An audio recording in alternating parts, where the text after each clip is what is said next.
మూడు, వారి కాలి దుమ్ముకి విలువిచ్చాడు దేవుడు. ఏ పట్టణంలోనైనా మిమ్మల్ని చేర్చుకుంటే, ఏ ఇంట్లోనైనా చేర్చుకుంటే ఆ ఇంటికి సమాధానం అని చెప్పండి. ఏ ఇళ్ళైనా మిమ్మల్ని తిరస్కరించి తలిపేస్తే మీ పాదాల ధూళి ఆ పట్టణంలో అక్కడే దులిపేసి రండి. రేపు జడ్జిమెంట్ రోజు, తీర్పు రోజు మీ కాలి దుమ్ము ఆ పట్టణం మీద సాక్ష్యంగా ఉంటుందంటాడు. పట్టణమైన, గ్రామమైన, పల్లెైనా, ఏ ప్రాంతమైనా సరే నువ్వు వెళ్ళి ప్రకటించడానికి వెళ్ళినప్పుడు చేర్చుకుంటే ధన్యులు, లేకపోతే కాలి దుమ్ము దులిపిరా. ఆ దుమ్ము రేపు వాళ్ళ మీద తీర్పు తీర్చేటప్పుడు సాక్షిగా ఉంటుంది అన్నాడు. అర్థమైందా? పాదాల దుమ్ముకు విలువనిచ్చాడు, చేతి వస్త్రానికి విలువనిచ్చాడు దేవుడు. తన దాసుల చేతి వస్త్రాలు, వారు వినియోగించిన వస్త్రాలు రోగులకు తగిలినప్పుడు వారు స్వస్థత పొందారని రాసుంది. ఇప్పుడు నేను చెప్పిన వాటన్నిటికీ రిఫరెన్స్లు ఉన్నాయి. మత్తయి సువార్తలో పాదాల దుమ్ము దుళపమన్నాడు. అపోస్తల కార్యం 19లోనేమో పౌలు నడికట్లైనను చేతి వస్త్రం తగిలితే రోగులు స్వస్థత పొందారని ఉంది. అంతేకాదండి, దేవుని బిడ్డలు వారి కన్నీళ్లకు దేవుడు ప్రత్యేకమైన విలువనిచ్చాడు. మీలో కొంతమందికి తెలుసు, బైబిల్ చదివే వాళ్ళకి తెలుసు ఈ మాట. నా దాసుని నోటి మాటను నేను స్థిరపరచువాడును. చెప్పగలరా ఎక్కడుందో? చెప్తే గ్రేటే. మరి నా దాసుని నోటి మాటలను స్థిరపరచువాడను నేనే, దాన్ని రూఢి చేయువాడను నేనే, నెరవేర్చువాడను నేనే అని సెలవిచ్చాడు. దైవజనుల నోటి మాటకు పౌలు అంటాడు. సెర్గి పౌలు అనేవానికి సువార్త చెప్తుంటే ఎలుమా అనేవాడు అడ్డగిస్తాడండి. అడ్డగిస్తే కడుపులో మండిపోయి పౌలు అంటాడు, అపవాది కుమారుడా, సమస్త నీతికి విరోధి, దేవుని తిన్నని మార్గంలో చెడగొట్టుట మానవా, కొంతకాలము నీవు సూర్యుని చూడకుండా అంధుడవైపోదువుగాక అంటాడు. జస్ట్ ఒక మాట కోపంతో పలుకుతాడు అంతే. మరుక్షణం నుంచి ఇంక వాని కళ్ళు కనపడం. తనని ఎవరన్నా తీసుకెళ్లాలని వాడు వెంటనే తడవలాడటం మొదలు పెడతాడు. అంటే కళ్ళు కనపడవు. అంటే తన దాసుల నోటి మాట రూఢి చేస్తాడు దేవుడు. అంత డేంజర్. శాపం బలిగిన అంతే ఉంటుంది, దీవెన బలిగిన అంతే ఉంటుంది. దైవజనులకు దేవుడిచ్చిన ఆధిక్యత అది. ఒక్కొక్కడికి ఆ సంగతి తెలియదు. తెలియక సేవకుల్ని గెలుక్కుంటూ ఉంటారు, సేవకుల్ని తృణీకరిస్తూ ఉంటారు, సేవకుల్ని తేలిగ్గా ఆలోచిస్తూ ఉంటారు. సావుమూడే అట్లాంటి తెగింపు వచ్చేది. తెలియనివాడికి ఎగ్జామ్షన్ ఉంది, కానీ తెలిసి అలాగ తిరుగుబాటు చేయటం అనేది ఎవ్వరు చేసినా సరే అది క్షేమకరం కాదు. దేవునికి స్తోత్రం. పెద్దగా చెప్పండి. వారి నోటి మాటలను దేవుడు నెరవేర్చు దేవుడై ఉన్నాడు. దైవజనులకు దేవుడిచ్చిన ఆధిక్యత వరుసగా రాసుకోండి. నంబర్ 1, వారి నోటి మాటలను దేవుడు రూఢి చేస్తాడు. నంబర్ 2, వారికి చెప్పకుండా దేవుడు ఏది చేయడు. ఏదైనా భూమి మీద చేయాలనుకున్నప్పుడు తప్పకుండా తన దాసులకు బయలుపరుస్తాడు ఆయన. 2, 3, వారి కాలి దుమ్ముకి విలువిచ్చాడు దేవుడు. ఏ పట్టణంలోనైనా మిమ్మల్ని చేర్చుకుంటే, ఏ ఇంట్లోనైనా చేర్చుకుంటే ఆ ఇంటికి సమాధానం అని చెప్పండి. ఏ ఇళ్ళైనా మిమ్మల్ని తిరస్కరించి తలిపేస్తే మీ పాదాల ధూళి ఆ పట్టణంలో అక్కడే దులిపేసి రండి. రేపు జడ్జిమెంట్ రోజు, తీర్పు రోజు మీ కాలి దుమ్ము ఆ పట్టణం మీద సాక్ష్యంగా ఉంటుందంటాడు. పట్టణమైన, గ్రామమైన, పల్లెైనా, ఏ ప్రాంతమైనా సరే నువ్వు వెళ్ళి ప్రకటించడానికి వెళ్ళినప్పుడు చేర్చుకుంటే ధన్యులు, లేకపోతే కాలి దుమ్ము దులిపిరా.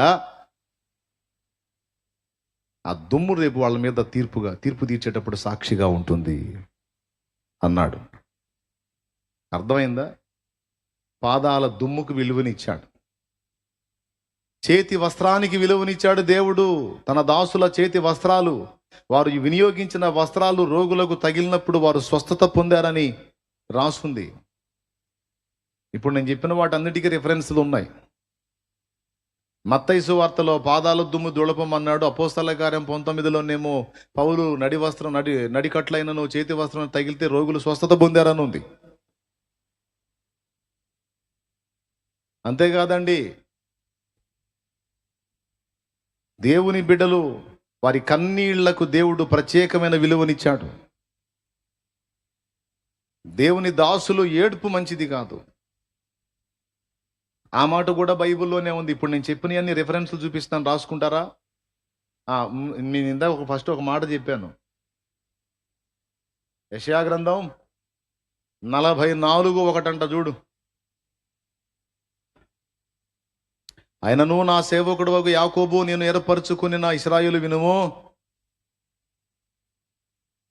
నిన్ను సృష్టించి గర్భములో నిన్ను నిర్మించి నీకు సహాయము చేయవాడైన యెహోవా ఇలాగు సెలవిచ్చుచున్నాడు. ఎన్నో వచనం నాయన? 44. ఏమిరా? నేనే నా సేవకుని మాట రూఢిపరచువాడను. అది కదా, మరి ఏడ నుంచి వచ్చారు? నేనే నా సేవకుని మాట రూఢిపరచువాడను, నా దూతల ఆలోచన నెరవేర్చువాడను. చాలు చాలు చాలు చాలు, ఆ 2 మాటలు చాలు. ఆ మాటలు అండర్లైన్ చేసుకోండి. 44:26 యెషయా గ్రంథం. నేనే నా సేవకుని మాట రూఢిపరచువాడను, నా దూతల ఆలోచన నెరవేర్చువాడను.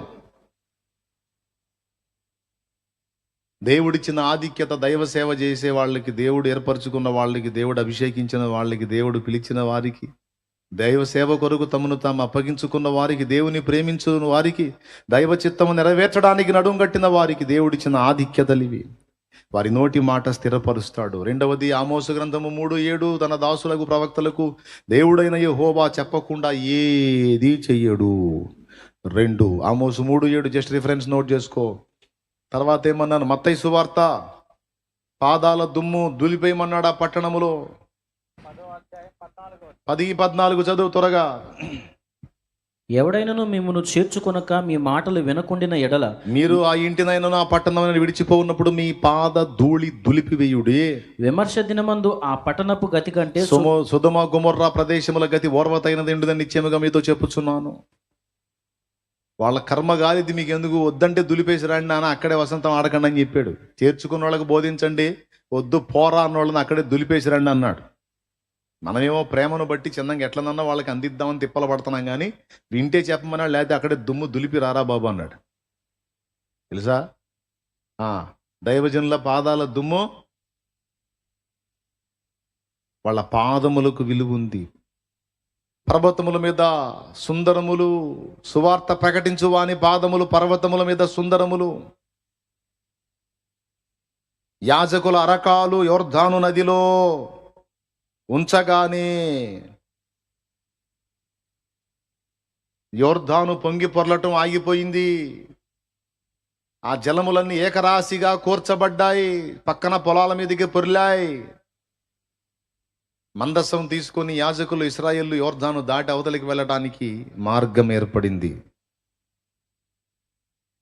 జలరాశులన్నీ ఏకరాశిగా నిలిచిపోయనే నీ జనుల ఎదుట. జలరాశులన్నీ ఏకరాశిగా నిలిచిపోయనే నీ జనుల ఎదుట.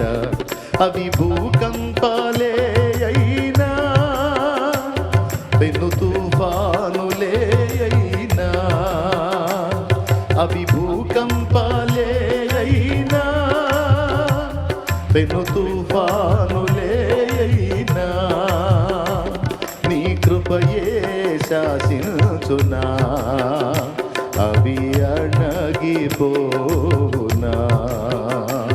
నీ కృపయే శాసించునా, అవి అణగిపోవునా.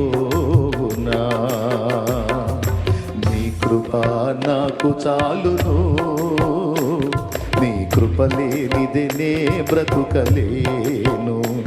నీ కృప నాకు చాలును, నీ కృప లేనిదే నే బ్రతుకలేను. నీ కృప లేనిదే నే బ్రతుకలేను. Praise the lord. పెద్దగా చెప్పాలి.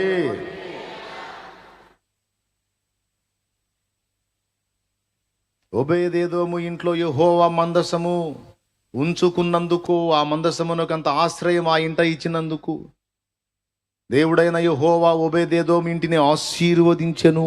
అది వాక్యం. ఈరోజు దైవ మందసం, దేవుని మన్నా, ధర్మశాస్త్రపు పలకలు, అహరోను చిగిర్చిన చేతికర్ర మొత్తం మొదట క్రీస్తునందు, తర్వాత ఆయన ఏర్పరచుకున్న సేవకుని యందు నిలిచి ఉంటాయి. ఆత్మీయ బిడ్డలకు ఆత్మీయ ఆహారము, దైవాజ్ఞలు, మన్నా రెండు పెట్టే దైవజనుడే. దైవజనుని ద్వారా దేవుడు పెడతాడు. దేవుడు తినిపించడానికి వాడుకునేది దైవజనుణ్ణే. దేవునికి మహిమ కలుగును గాక. అహరోను చిగిర్చిన చేతికర్ర కదా మందసంలో ఉంది. చేతికర్ర యాజకత్వానికి, నాయకత్వానికి, కాపరిత్వానికి గుర్తు. మళ్ళీ యేసు ప్రభు దగ్గరికి వచ్చేటప్పటికి వాటి అర్థాలు మారిపోతాయి. ఇప్పుడు మన్నా, ఆజ్ఞలు, యాజకత్వపు కర్ర, చిగిర్చిన చేతికర్ర, ఈ మూడు ఎక్కడున్నాయి? ప్రత్యక్ష గుడారములో, అతి పరిశుద్ధ స్థలములో ఉంచబడిన మందసములో ఉన్నాయి. ఇప్పుడు మొట్టమొదటి మందసం ఎవరంటే యేసయ్యే. అందుకే నా నీతికి నిబంధన అని యేసయ్యను అభివర్ణించుకున్నా. మరొక దైవజనుడు బల సూచకమైన మందసమానికై అన్నాడు. మందసములో మొట్టమొదట మందసం అనేది యేసులో కనపడితే తర్వాత ఆయన ఏర్పరచుకున్న సేవకుల్లో ఉంటుంది. తెలుసుకోవాలి కదా. అసలు ముందు దేవుడు అర్థం కావాలంటే ముందు దైవజనుడు అర్థం కావాలి. దైవజనుడు నీకు అర్థం కాకపోతే దేవుడేం అర్థం అవుతాడు? ఈ మనిషి అర్థం కాకపోతే అసలు ఆ దైవజనుడు, దైవజనురాలనే ఆధిక్యత, విలువ, దైవ సేవ అది ఎంత కీలకమైందో, శ్రేష్టమైందో, ఉన్నతమైందో, ఆ భాగ్యం దక్కటం ఎంత ధన్యకర్మ ముందు గ్రహిస్తే, ముందు అసలు మనుషులు ఏమన్నా తర్వాత సంగతి, ముందు దేవుడు నా జనురాలు, నా జనుడు అంటే నాకు చాలనుకుంటా తిప్పలు పడతాం. అది సాధించుకోవటానికి ప్రయాసపడతాం. దేవునికి స్తోత్రం కలుగును గాక.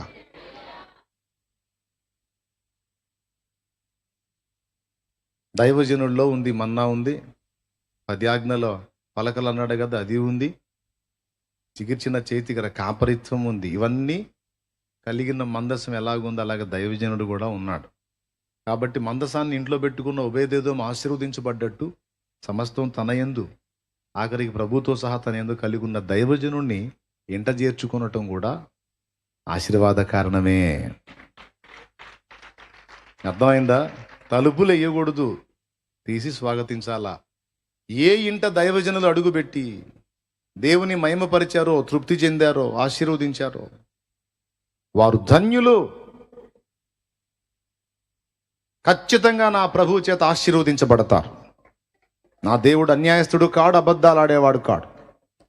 ఎవరు తిరస్కరించి వద్దుపో అంటారో, తలుపులేస్తారో వారు నష్టపోతారు, కోల్పోతారు. దేవుని కృప వాళ్ళకు ఇవ్వాలనుకున్న కృప పోగొట్టుకుంటారు. రక్షణార్థమైన కృప ఉంటుందిలే కానీ విడిగా దేవుడు ఇవ్వాలనుకున్న ఆశీర్వాదాలు పోగొట్టుకుంటారు. అందుకే దైవజనుల పాదాలకు దేవుడు పాద ధూళికే కదా అరకాలకు విలువిచ్చాడు. అరకాలు, యాజకులు అరకాళ్ళు యోర్దానులో మోపగానే నీళ్లు ఆగిపోయేట, పైనుంచి ప్రవహించే నీళ్లు. తెలుసా మీకు? వాళ్ళకి ఆధిక్యత ఇచ్చి దైవ సేవకులకు దేవుడు ఆ కృపనిచ్చాడు. ఇంకా ఏమేమి ఇచ్చాడు? వాళ్ళ కంటి నీళ్లకు, కన్నీళ్లకు విలువనిచ్చాడు. వారి ఆశీర్వచనానికి విలువనిచ్చాడు, శాపవచనానికి విలువనిచ్చాడు. వాళ్ళు ధరించిన వస్త్రానికి విలువనిచ్చాడు. వాడినటువంటి ఖర్చీఫ్ని దేనికి వాడతాం? ముక్కు తుడుచుకోవడానికి, మూతి తుడుచుకోవడానికి వాడతాం. స్వేద బిందువులు తుడుచుకోవడానికి వాడతాం. దైవజనుల వస్త్రం, అందులో స్వేద బిందువులు కదా, అంతే, చెమట చుక్కలు. స్వేదంతో తడిసింది ఖర్చీఫ్, వస్త్రం, చేతిగుడ్డ, నడికట్టు. అది తీసుకెళ్లి రోగి మీద వేస్తే వానికి స్వస్థత వచ్చింది. అపోస్తలుల కార్యం 19వ అధ్యాయంలో.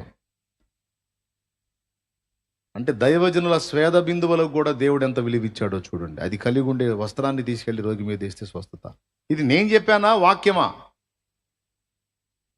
దేవునికి స్తోత్రం కలుగును గాక. ఈ రకంగా చెప్పుకుంటూ పోతే అనేక ఆధిక్యతలు ఉన్నాయి. పలికి వెళ్ళిపోతాడు, తర్వాత జరిగిద్ది కార్యం. మనకు అర్థం కాదు, పలికి వెళ్ళిపోతాడు. అహాబు జీవితంలో అక్షరాల అదే జరిగింది. అహాబు జీవితంలో ఈ దౌర్భాగ్యుడు అన్నాడు ఏలియాను చూసి, నా పగవాడా అన్నాడు. దైవజనుడు నీకు శత్రువైతే, దైవజనుడు నీకు పగవాడైతే దేవుడే నీకు పగవాడైపోతాడు, జాగ్రత్త అని వాక్యం గద్దిస్తుంది. దైవజనుడు నీకు పగవాడైతే, దైవజనుడు నీకు శత్రువైతే ఆయన నేర్పరచుకున్న దేవునికి కూడా నువ్వు శత్రువైపోతావు. దేవుణ్ణే ముఖం ఎదుట తిరస్కరించిన వాడవవుతావు, తిరస్కరించిన దానివవుతావు. ఇది గుండెల్లో పెట్టుకోవాల విశ్వాసులు, పరిచారకులు, సేవకులుగా ఎదుగుతున్న వాళ్ళు కూడా. దేవుడు నియమించినటువంటి నాయక గణమును ఏ విధంగా గౌరవించాలో కూడా గుండెల్లో భయం ఉండాలి. ముందు నాయకుడిని అర్థం చేసుకోవాలి, తర్వాత దేవుడు అర్థం అవుతాడు. దేవుడు నియమించిన నాయకుడే నీకు అర్థం కాకపోతే ఆయనేం అర్థం అవుతాడు నీకు? హల్లెలూయా, హల్లెలూయా. అతి చేయకూడదు. ఏం చేయకూడదు? అతి చేయకూడదు. నువ్వు సేవకుడు అయినా సరే హద్దులు ఉన్నాయి. నువ్వు ప్రతిష్ఠితుడిపై అభిషేకించబడితే పెద్ద నువ్వేదో మొనగాడు అయిపోలా. నీ మీద దేవుడు నియమించిన నాయక గణం ఉంది, దానికి విధేయత చూపాలి. అయితే పెద్ద మొనగాడు అయిపోయావరా, నువ్వు పక్కకు పోరా బాబు అంటాడు దేవుడు, పనికి రావరా. కొంతమంది ఆ విధంగా ఫీల్ అవుతారు. నాయక గణాన్ని కూడా పక్కన పెట్టి